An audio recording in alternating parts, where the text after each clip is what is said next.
Welcome to another episode of the Steal a Moment podcast with me, Michael LeBois. Today's guest is Bern Stabley. Bern Stabley is the bassist of the band HAWK, formerly This or the Apocalypse.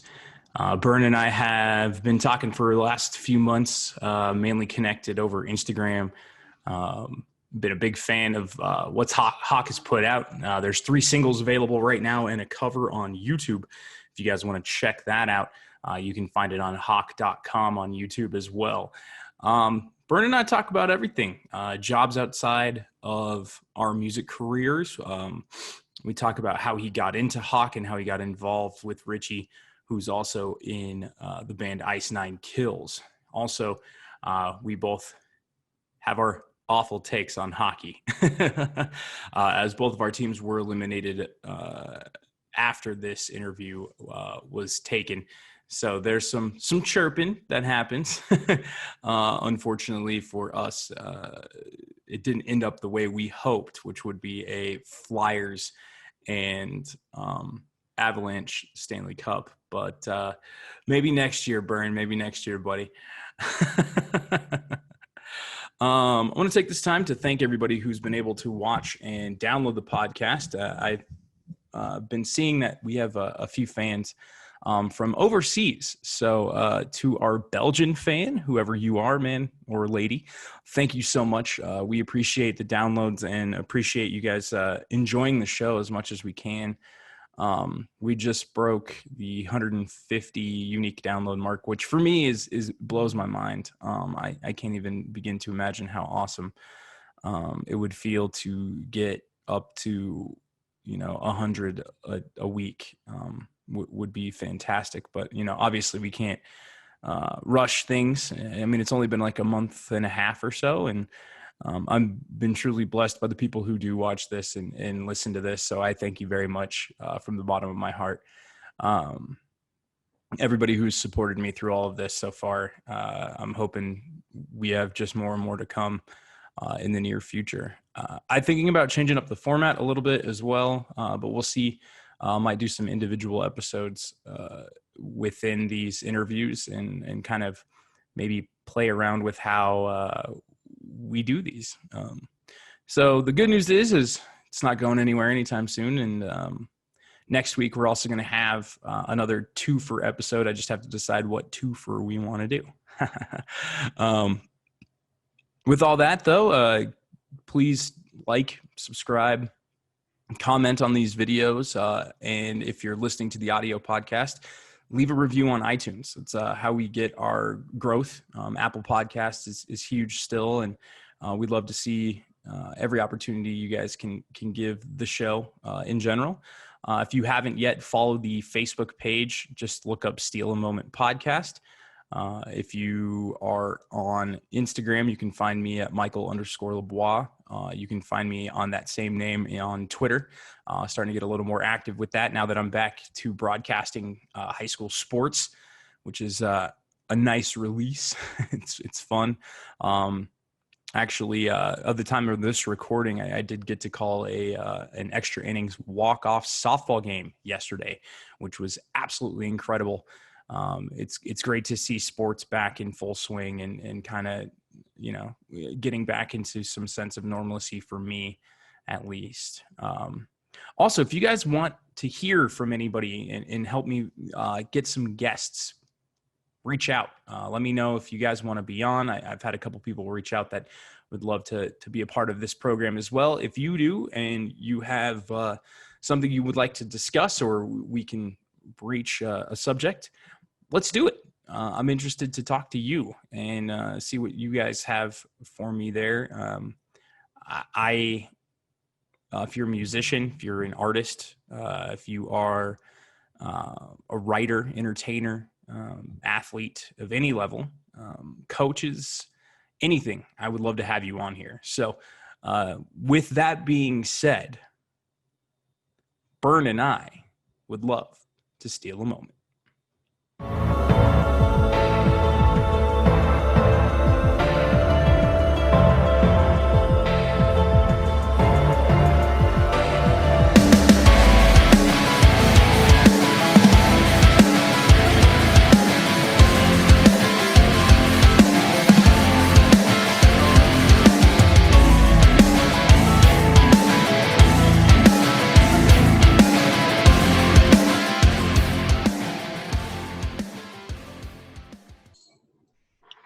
Hey, what's going on, man? What up, homie? How you doing? I'm hanging, getting over a migraine, but other than that, just chilling. Oh, dude, that's the worst. That's never fun. Nah, Do you get them a lot? yeah, but it's mainly just stress, just stuff with work and stuff. Okay. So, what do you do outside of the band? I am actually, I was a support manager for Walmart, Okay. and I actually still work with them. I just ended up around like March or so, I ended up stepping down. So it was just the new policies and everything I didn't agree with, and it was just, you know what, I just want to show up, do my job, and go home. Yeah, dude, I can feel So that. yeah, so it's just like I'm over it. But Word. I mean, they're the only company that lets me leave for like 6 months out of the year to go tour and come back and still work. So Fuck it. I'm cool with it.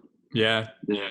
Word, man. Well, thanks for joining me, man. I'm always stoked to have new people on, people I've been talking to for a little bit here and there on the social medias and get a chance to get to know you a little bit more on a different level. I mean, you and I talk hockey every now and again, which has got to be Right. a beautiful thing right now for you as a Flyers fan. Oh my gosh, dude. I am geeking. Like I was cheering when after the Tampa game. I was like freaking out like my kid just won the big game, like throwing fists in the air and everything. Like it was I'm so stoked. Oh, dude, I have a buddy here in Denver who's a diehard Flyers fan who Okay. is losing his mind right now. He was the first guy to tell me about Carter Hart. He was the first guy to say that Right. Hart was going to be the future of the franchise, and if he can be what they need, there's a chance that a cup is in your future. How do you feel Yeah. about that kid? That kid, what he can do and how he plays at such a young age. Like the dude, he's just turning 22 next week. And they're already comparing him to like Lundqvist and like people of that caliber. Like if we can keep him, which I mean, we would be stupid to get rid of him. Like this team could definitely go far because Oh, we dude, haven't yeah. in the past couple of years we haven't had a decent like goalie lineup. So to have him with Elliott as the backup, we are set. Man, Like I will say that I don't get to catch a lot of Eastern Conference hockey out here in Colorado, but man, they've been a fun team to watch this year. oh yeah, They've played consistent on every side of the puck, and it's been fun to see guys like Giroux and Voracek, Couturier continuing to make his little push, and you have great combination of youth and veteran leadership on that team. So I'll be oh curious yeah. to see if it's a Philly Colorado final out there. It'd be something fun to talk about in the future. Oh yeah, yeah, definitely. If that's the case, definitely we'll be hitting you up. Might be a little trash talk, but you know it's all in good fun. Hey man, that's what sports is about, right? A little trash talk never hurt anybody. It's all in good fun. Yeah, definitely, always. So all right, man. So we're both bassists. It's the best instrument in the world. Don't let anybody tell you otherwise. Oh, of course. How did you get involved with Hawk and Ricky and Jason, all those guys? Um,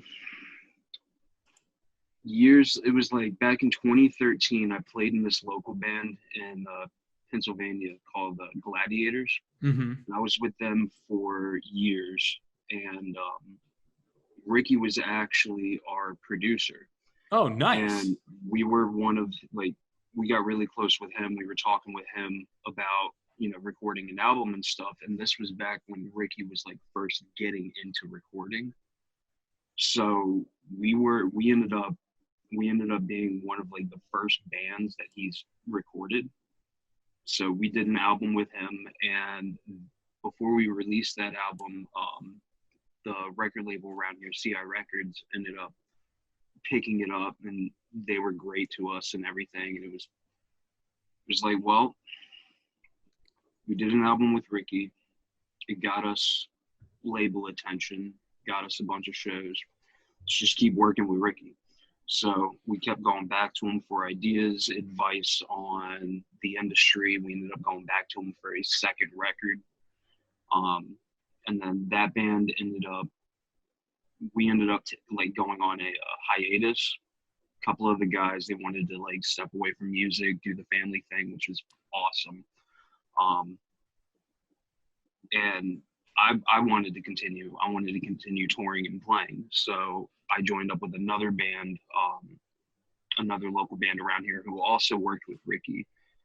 And we were still recording with him and everything like that. And I always stayed close. I mean, the guy lives like 2 minutes away from my house. So there's just some things going on with the band. I ended up having to step away from that band after about a year and a half of playing with them. There's some personal stuff going on that I had to take care of with my family and everything. And I stepped away. I kept in contact with Ricky. Like I would talk to him every once in a while, hit him up. And a couple months after I stepped away from that band, Ricky mentioned something about, you know, trying out bass players for HAWK. And I would, like, whenever they had jam sessions and everything like that, I would actually lend them some of my gear to use and stuff like that. I had a couple of basses that they needed for recording. If the person that they were jamming with was like driving a distance out or whatever, just use one of my basses. They have a bass here. They have the bass there that they can use for them and everything. And I guess the jamming didn't, like, with those guys, didn't really click, and they were still looking. So I finally just hit Ricky up and was like, hey, send me a song. So he sent me the song. I learned it. I worked on it for like 2 weeks, and eventually we all had our first jam session together. And after that, he kept sending me more songs, and I kept learning them, kept playing with them, and then it just stuck. So that's sometimes the way to do it, man. If you have the connections and the people want to work with you, if you work hard and you battle through and show them that you want to be that guy, I'm sure Ricky was like, awesome, man. It's great to have you in this project. yeah. I was looking through you guys' bio, and he says in that bio that you are hands down the best bassist I've ever worked with, and bringing him into this mix was criminally easy. That's a high praise, man. Like I love hearing that. So yeah, it made me, it definitely felt good hearing that from the homie. Yeah, Definitely for sure. kind of like brought me up. It's just like, that's cool. How old is Adam, man? Is Adam like 15? No, Adam's, no. He actually just turned 21 a couple weeks ago. Oh, so, right on, man. Well, happy birthday to him.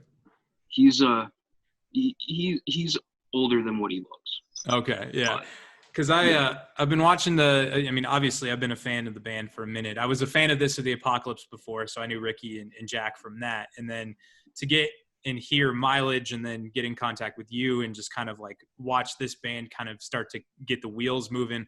I'm sure this pandemic kind of put a shit show on everything that's been going on with trying to figure out touring situations and what you guys had plans on for the future with this project. What are you guys working on right now to kind of continue marketing the band? I know you guys just released a cover. Was it last week? Yeah, last Friday. Yeah, and it rips. If you guys, like, I'm going to put a link to it in the description for this. Fucking rips. It's awesome. Thank you. I was actually really stoked on how it turned out. But I mean, other than the cover, still finalizing stuff. Obviously, we've been doing posts and live streams of tracking. We are working on an EP. We're just finalizing everything for that, getting everything ready for like all of our content for the eventual release. So it's just about every week, like we're constantly in the group chat, coming up with ideas, what kind of videos we should do, what kind of photos we should take, all that stuff. And then like once or twice a week, we all meet up when like Adam and Jack and I are off work, when Ricky's not working with clients or anything like that. We meet up and we knock it all out. We're just stockpiling content right now. And that seems to be the way to do it right now. I've been fortunate enough to talk to a couple other musicians who are kind of doing the same thing, like working. This is a time to either create or develop or find ways to keep yourself busy, essentially, and make sure that you have plenty for when you are set to come back and we can start to generate shows again and start working through a lot of these things, and finding ways to keep your audience entertained. Like, we just got out of the studio. We're getting the final mixes back on a couple brand new tracks that we're going to shoot videos for. And we've been like even discussing the importance of the art of the album art right now is trying to figure out ways to just stay creative. What are some of the best ways you've found to stay creative through this whole process? I mean, it's been a fucking joke, but. I mean, to be honest, a lot of the writing, like we all contribute and everything, all put in our creative ideas, but a lot of it's done by the other three. And then I'll show up and put in my 2 cents. Like I mainly just focus on just whatever needs to be done on bass, but like just to keep myself busy through this, I've started, now that Ricky's actually getting clients back in the studio for tracking, I'm actually coming over and I am starting to do guitar setups. Okay. And everything like that, just to keep going, get better at it. Like Jack and I, whenever we're on the road, we're doing our own setups. Jack mostly was in charge of like string changes and everything like that. Always making sure guitars were wiped off, cleaned off, all the sweat dealt with and everything like that. But I wanted more practice on guitar setups. And so just like, you know what? I'll come over, I'll set up all the guitars that we have at the studio, all of mine, all of Jack's, all of Ricky's, and then clients come over, they get ready to track. I'll set their stuff up for them. It's just something to keep myself busy and keep getting better at something that I want to eventually, like, you know, keep doing once all this stuff. Yeah, and that's something that you can do outside of your music gig. Like if you can do setups for other bands and help out other bands on tours and stuff, that opportunities present themselves. I mean, I was in a touring band for 3.5 years and we were the stage crew. So we not only did we work with setups, but we set up full stages. We built kits, we ran lines, we did all the patchwork. We learned a lot about the value of how important it is to make sure you're in a routine every night, you know, making sure the patches were in the right places, because, you know, one wrong patch means that guitar can't be heard during the night if you fuck that up. I did that once and I never did it again. And it's things like that. You know, you learn little skills that you can use while you're out on the road, so you don't have to, you know, pay an extra guy to do it for you. You can do it yourself. You know? It's those little things. And I don't think enough people take that into account sometimes when you think about what it means to be in a project or working on a project. Yeah. It's a lot of people, like people who don't do this. They assume it's, you show up, you play music, and then you go. We show up, we load in, we set up, we patch everything, we sound check, we get off, we wait to play 20 minutes. That feels like an hour with all the energy and everything going on. And then immediately tear down. You have about 5 to 10 minute changeover time. Tear down quick, get out, load up all the gear, and then relax. Yeah. Like it's just everything that you can do just to like make it go smoother. Like if it's learning something new, like coming up with a different way to do it, just to keep everything going smooth and getting quicker at it and good at it and everything. Like you gotta do it. Well, yeah, and then you run into situations where, you know, not every venue is built the same, not every bar is built the same, not every setup is going to be the same, so you have to adjust based on what the venue gives you. You're not always going to have the drop's not always going to be to the left of the drum kit. The setup for how they have it, the band before you, the bassist is going to be on stage left instead of stage right. So you have to plan for that. it's all the little nuances that I don't think a lot of people understand about being in a band. I have the unique problem of being both the bassist and lead vocalist, so I need to figure out where to put my bass and how to make sure I can still be in the middle. Right. and, Right. And I mean, you do some vocals as well, right? Yeah, I do a little bit. It's mainly just some like filler screams and stuff like that to back up Ricky's, just to make things sound a little heavier and fuller at certain parts of the songs. That is important. We have that with both my guitar players, kind of add that little grit feel to it, and can do some cleans sometimes, but they're definitely they joke that they keep me in the front to keep all the pretty parts there, and then Right. it's important too, I think, having a relationship with your drummer. I'm fortunate enough to have known my drummer my entire life, and in this current project, and we've played in other bands together. How is that relationship between you and Adam? Like, is it super tight? Like, you guys just find that pocket together all the time? Like, is it just, or has it been some work? Yeah, no, it was like I've like known of Adam before Hawk and everything, just from local bands in the area and stuff like that. My old band has played a couple of shows with his old band and stuff like that. So like this is the first time I've actually like had to like legitimately jam with him. So the first couple of practices were a little kind of iffy, but the way we went about it, we came up with a set, and then we played all through those songs multiple times at like quarter speed, and then we would go to half speed just to get everybody in sync and everything. And then once we got to full speed, it felt like we've all been playing for years together. And like Adam is one of the tightest drummers I have ever played with. That kid is unbelievably just precise. So playing with him, he's got to be one of the easiest drummers I've had to work with. Oh man, and that makes a huge difference as a bassist. Like, just having that feel. You can play with a really tight drummer, you're gonna be in the pocket all night. You're gonna feel it, and that's something that I think a lot of bands kind of overlook. If you don't have a tight drummer, some of the rest of the band's going to kind of suffer a little bit, but especially us, the guys on the bass, because we're trying to blend the world of guitars with the rhythm and just kind of like make it all work together. I've been fortunate enough to play with some amazing drummers, and I have also played with some fucking garbage drummers, and you can tell the difference. Like, it's amazing to see the difference in that vibe.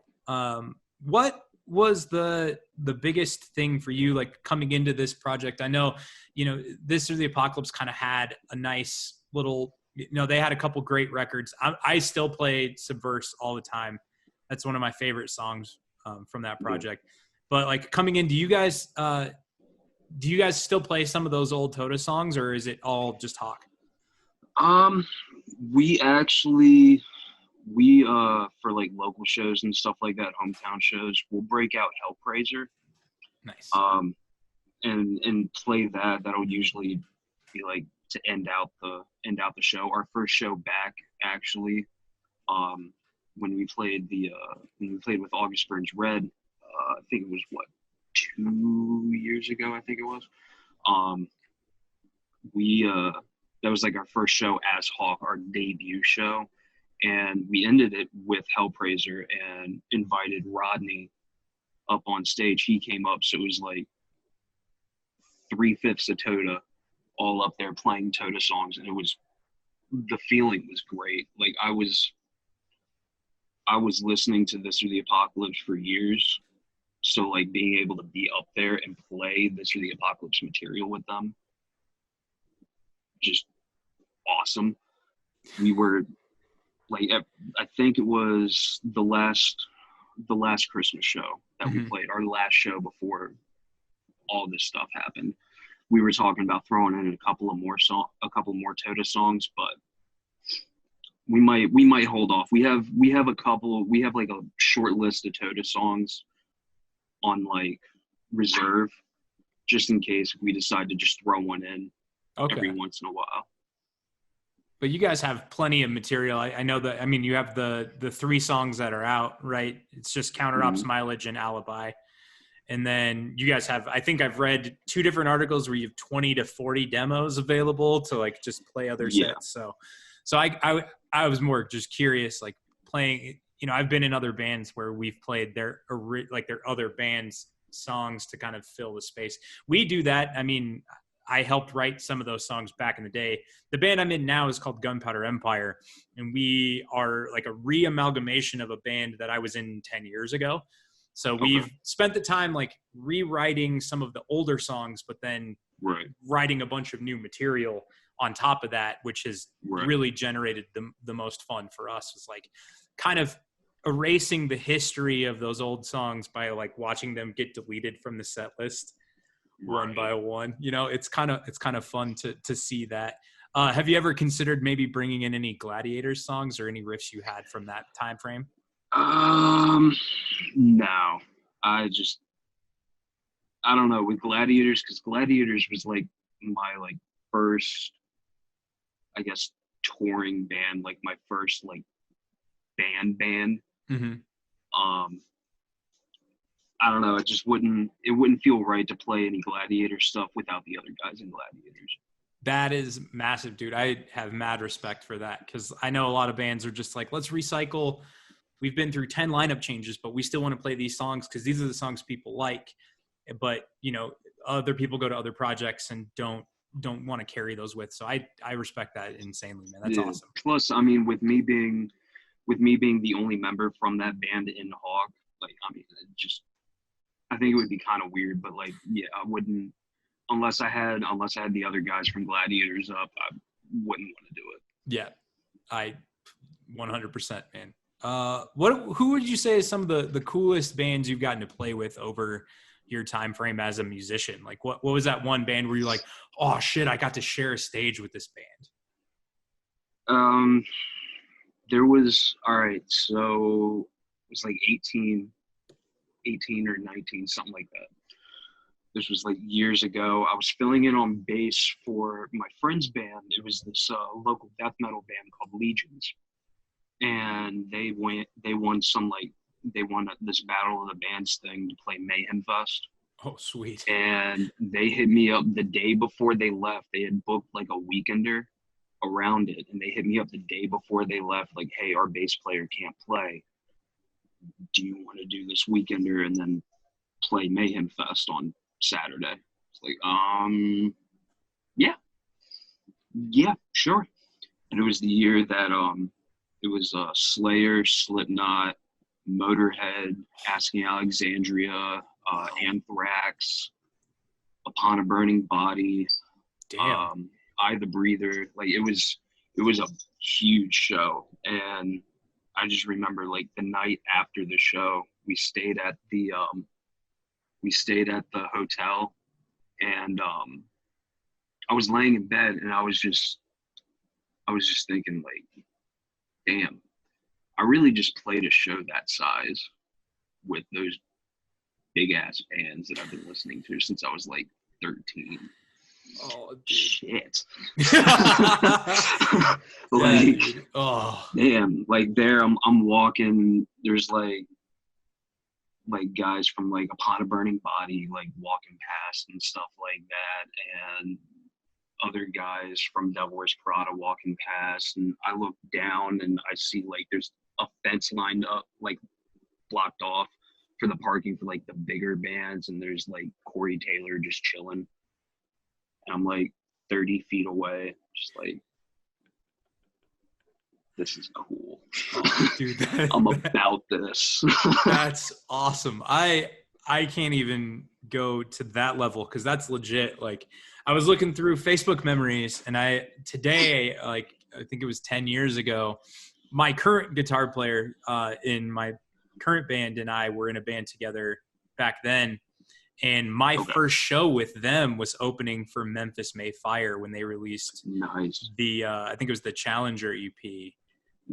So Nice. like right when they were starting to get big is the Jezebel track, you know, like that whole record. Yeah.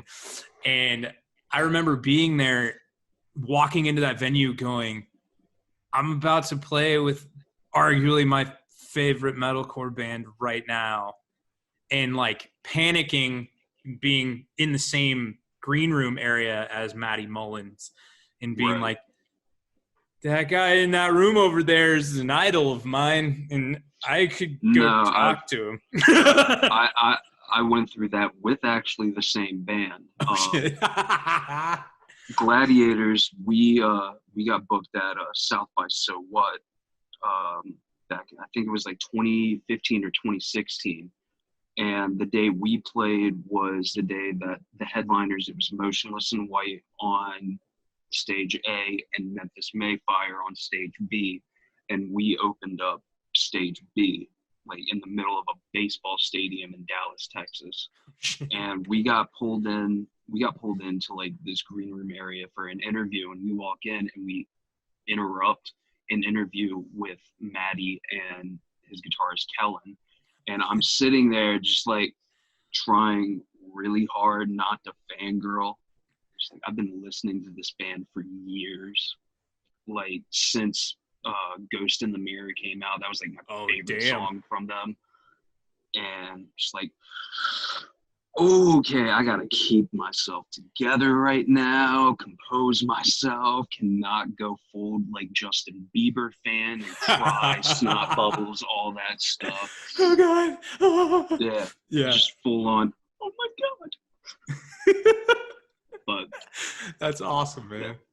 Yeah, good times. Yeah, the other one for me too was getting to open for Nothing More at a small venue, and having Johnny Hawkins just walk on stage without his shoes on, just being like, "Yeah, this will work. Like, we'll tear the kit down so you guys have a full stage. We don't mind rebuilding it before you get on." I was like, "Wait, big national bands actually do this? Like, this is awesome! Like, because that's sick." Yeah, because have you played in Denver yet? No. The closest we played, we did Boulder and we did Colorado Springs. That's right. You guys did the Boulder Theater in Sunshine, right? Sunshine Studios? Yeah. Yes. I missed both of those shows because I got sick. I was going to be at both, and I got sick right before. I was super pissed. So. Oh, shit. Yeah. So next time you guys are in Colorado, for sure, I'm there. So don't even fret. Like I trust me, you'll be first to know. Yeah, because I fucking, like I said, so I heard Mileage the first time. I don't even remember what I was doing. Like I was probably like searching something. I was like, let's hear some new bands. And I heard Mileage, and I heard that nasty ass chorus. And I was like, oh, this is awesome. I got to find out more about this. And then I found out it was Ricky and Toda and all that shit. And I was like, oh man, I want more. And then Counter Ops came out. That shit went straight onto my workout playlist. But my favorite track of your guys is right now is Alibi, hands down. I just love that track from top to bottom. That video is out of control. I want one of those tracksuits. How do I get one of those tracksuits? You can actually order them. I think they still have them in stock off of Cult of Individuality's website. It's the company who makes them. Okay. One of the most, like, they're the most comfortable things I've ever worn. Like, I'll work in them, I'll sleep in them, I'll lounge in them, I'll play a show in them. Like, it's just, it feels like you're wearing a cloud. It's just so comfy. You've convinced me. So it's Cult of Individuality. I'll have to hunt that down, because it's like I saw that and I just flashed back to like 80s retro, like the perfect tracksuit. The color pattern was awesome, off the hook. I was like, I gotta get me one of those. Where did you guys get this concept? Like, it seems like this concept for these videos are all linear, right? It looks like it's telling one continuous story, or are they like just kind of in the same vein? It's all, I mean, it's not all like one continuous story. Like Mileage, it was more or less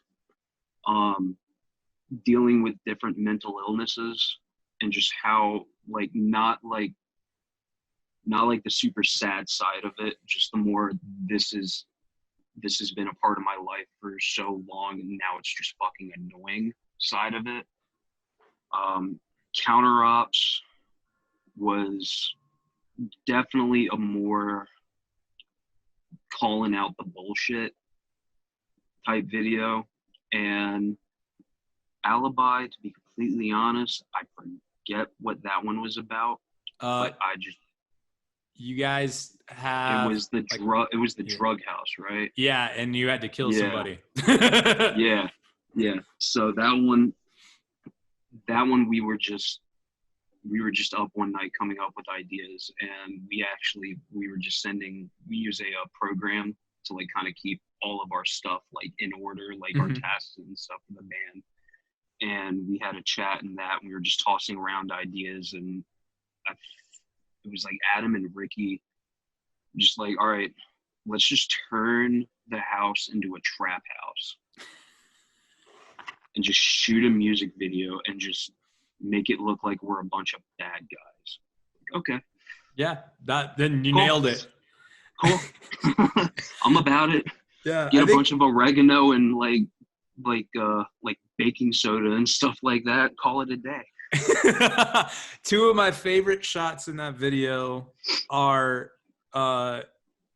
Adam on the kit, and someone offers him a roll because he's like offers him like a roll to do some blow, and then just Jack just sitting on a park bench next to some random guy just playing the riff over and over again. That one was awesome. That scene was Jack was just sitting there playing the riff. He's the hitman, and the guy he was sitting with was leaving him the like hit notice in the envelope while he's just casually chilling, just playing metal in the middle of a park.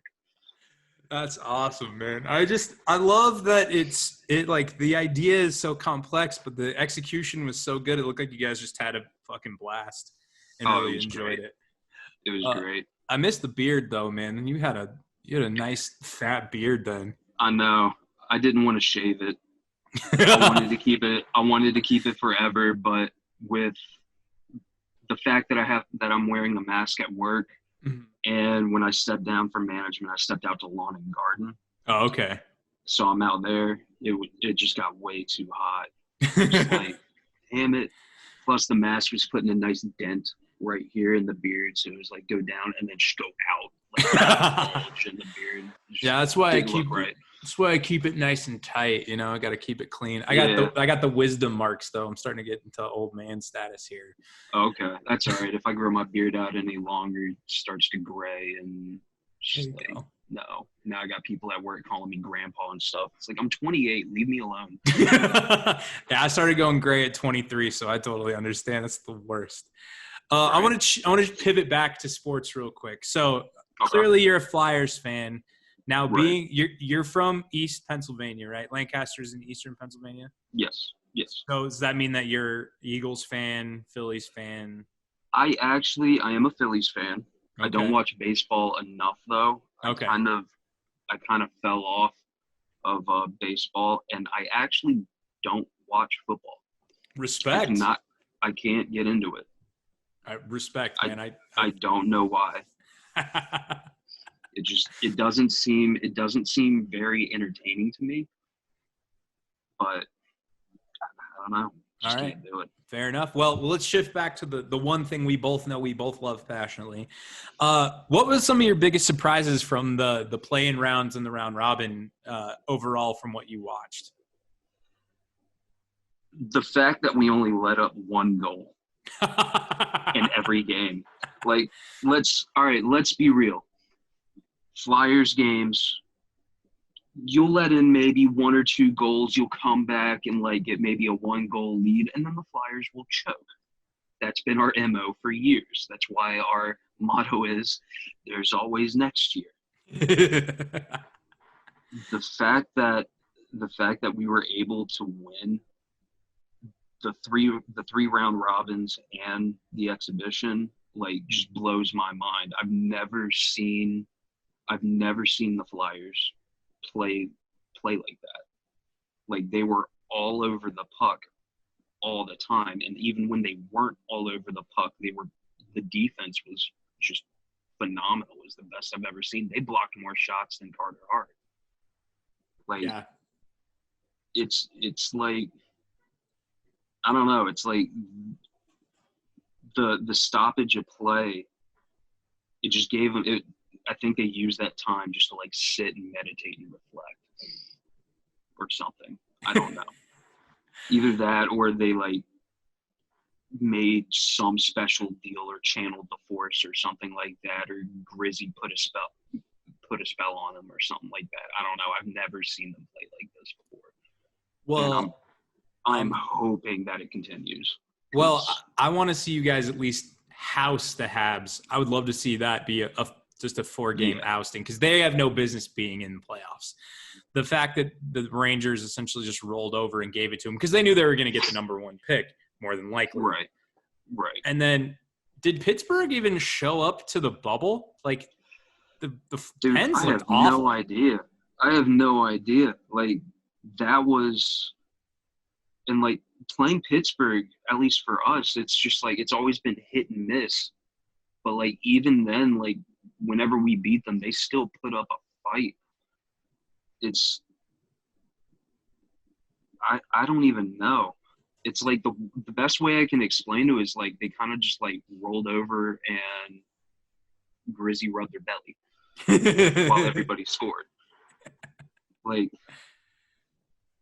there was no energy there. It was almost like they didn't want, they were playing like they didn't want to be there. Yeah, they acted like it too in the next round. In the play-in round, they looked disinterested. They didn't even play Yari, who is the reason they were even in consideration for it. I mean, I understand Murray's got 2 rings to show the world, but you got to go with the goaltender who got you there. The thing that we're running into here in Colorado is Grubauer and Francouz both played so well this year that who do you go with?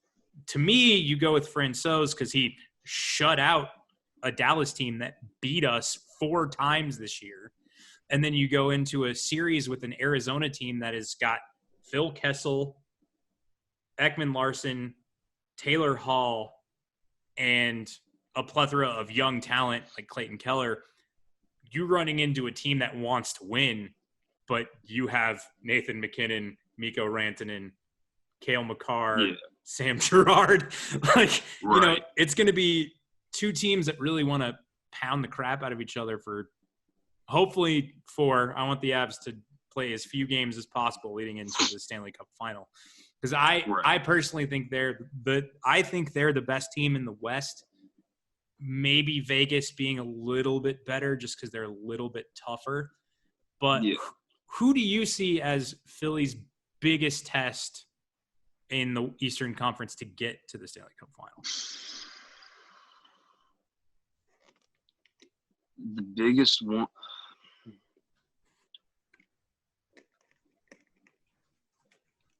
you can say nobody. I mean, that's fair. I honestly, I mean, I can't really think of anyone right now. I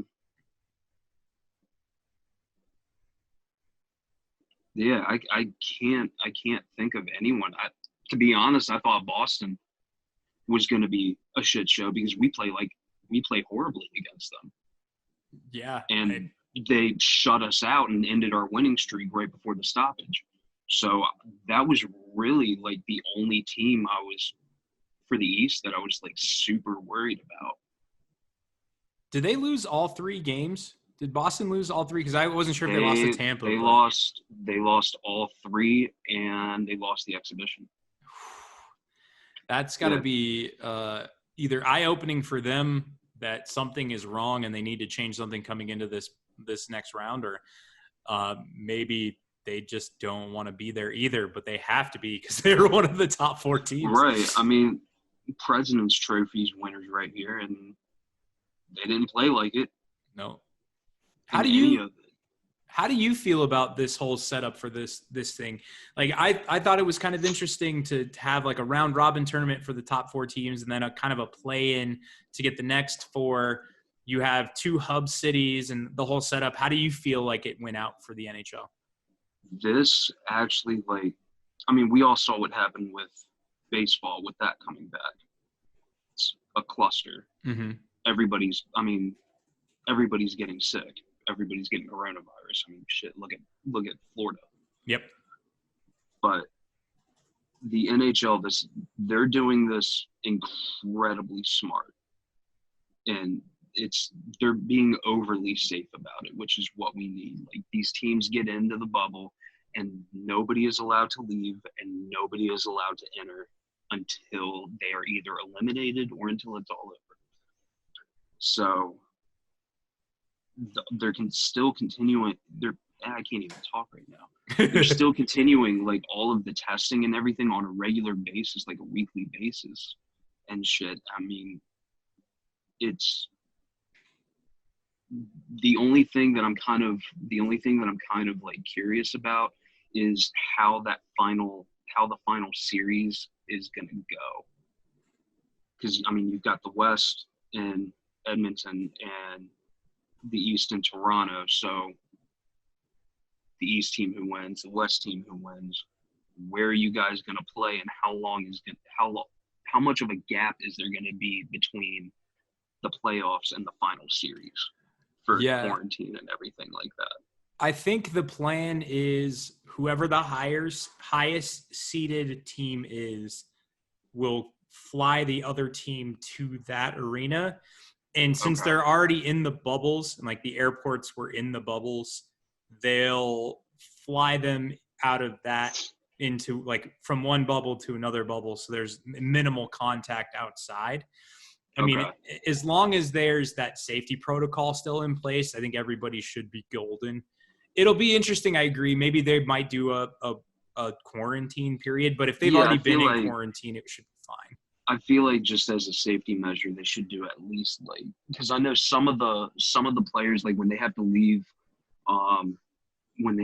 for family things or anything like that, and then they come back and join, they have to quarantine themselves for like, I think it was like 4 days to a week or something like that.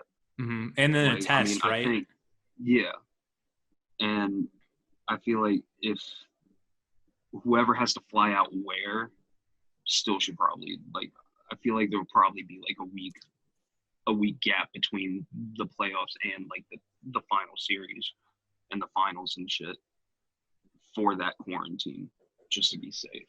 I completely agree, man. Because, I mean, knowing how 2020 has been going, we finally get hockey back. Team flies out for the finals, and that's when somebody gets corona and everything's all fucked up. Yeah, I'm kind of hoping that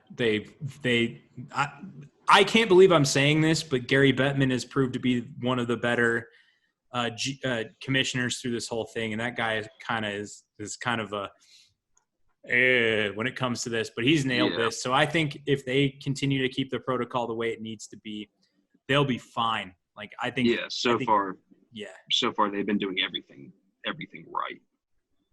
I'm very impressed with it. Same. All right, man. Well, we're going to wrap up here. Let everybody know where they can find you. They can find Hawk, and anything you want to promote right now, throw it in. This will go out in about a week or two. Okay. You can find me on Instagram. I think it's Bern Stabley _ Hawk. Used to be old Bernie boy. I got rid of that. Hawk.com for website, or it's hawk.com.com, Instagram hawk.com, Hawk on Facebook, all that stuff. New music coming out soon. And hi, Mom. Awesome, man. Well, I appreciate you coming on, dude. It's been a pleasure. I could talk to you for like another hour about everything, but I got to keep these little snug, podcasts are the thing. But if I'm ever out in your neck of the woods, I'll hit you up. My girlfriend's family is out on the western side of the state. Unfortunately, they're over on the Erie-ish side. But and her brother-in-law is a Penguins fan. So I'm sorry. She's giving me shit right now from right here. I can feel it. But if you're ever in Denver, man, hit me up, let me know, and we'll get together. I'd love to see you guys play, and we'll we'll be in contact for sure, man. I'll let you know when this drops. For sure. But take care of yourself, brother. Awesome. You too. Stay safe. Peace. It almost feels like someone else is living my life. 'Cause it almost feels like someone else